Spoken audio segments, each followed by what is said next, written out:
seorang kakek menyiapkan senapan penembaknya dan membidik salah satu dari 3 bocah laki-laki yang telah menyakiti cucunya. Saat bocah itu membuka botol, sang kakek menarik pelatuknya. Peluru itu menghantam bagian bawah tubuh bocah tersebut dan menghancurkan masa depannya. Setelah itu, sang kakek dengan tenang mengunci kembali senjatanya, memungut selongsong peluru, mengenakan jaketnya, dan turun ke bawah seolah tak terjadi apa-apa. Tak lama kemudian, ambulans datang dan membawa bocah yang terluka itu pergi. Ketika kepala polisi tiba, ia melihat ada lubang peluru di sofa. Melihat ke arah gedung di seberang, sepertinya ia menyadari apa yang telah terjadi. Keesokan harinya, bocah-bocah lain kembali ke gedung itu. Sang kakek lalu pergi ke kamarnya, mengambil senapan penembaknya lagi, dan membidik bocah itu yang juga telah menyerang cucunya.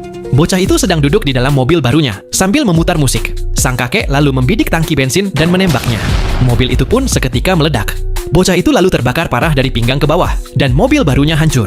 Orang-orang di sekitar berkumpul dan tertawa, menganggap bocah itu pantas mendapatkannya.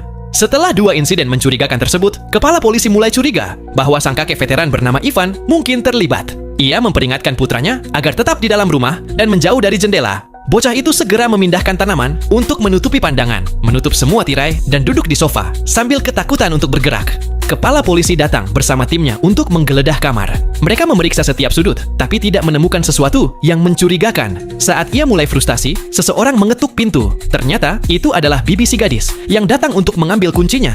Kepala polisi pun mengikutinya ke rumahnya. Dari jendela rumah sang bibi, ia bisa melihat apartemen itu dari seberang jalan.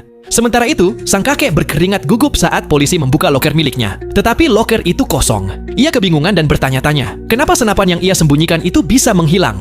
Kepala polisi lalu bertanya kepada sang kakek, apakah ia terlibat dan ingin melukai putranya? Sang kakek lalu menjawab, jika kau ingin tahu, tanyakan itu kepada putramu. Jawaban sang kakek membuatnya terkejut. Mengira sesuatu yang buruk telah terjadi pada putranya, kepala polisi bergegas pulang dan menggedor pintu. Tetapi tak ada jawaban. Panik, ia mengeluarkan pistol dan hendak menembak kunci pintu. Seketika, tiba-tiba terdengar tembakan dari dalam. Tembakan itu mengenai perut kepala polisi. Ternyata, putranya ada di dalam rumah. Ia ketakutan, dan tanpa sengaja ia menembak ayahnya sendiri. Pada akhirnya, ketiga bocah laki-laki yang telah menyakiti cucunya mendapatkan balasan yang setimpal, dan senyum gadis kecil itu pun telah kembali. Namun, sang kakek masih tak mengerti bagaimana bisa senapan yang ia sembunyikan di lemari bisa hilang begitu saja. Nah, cuplikan adegan dari film ini bisa kalian saksikan dengan judul Voroshilovski Strelok 1999.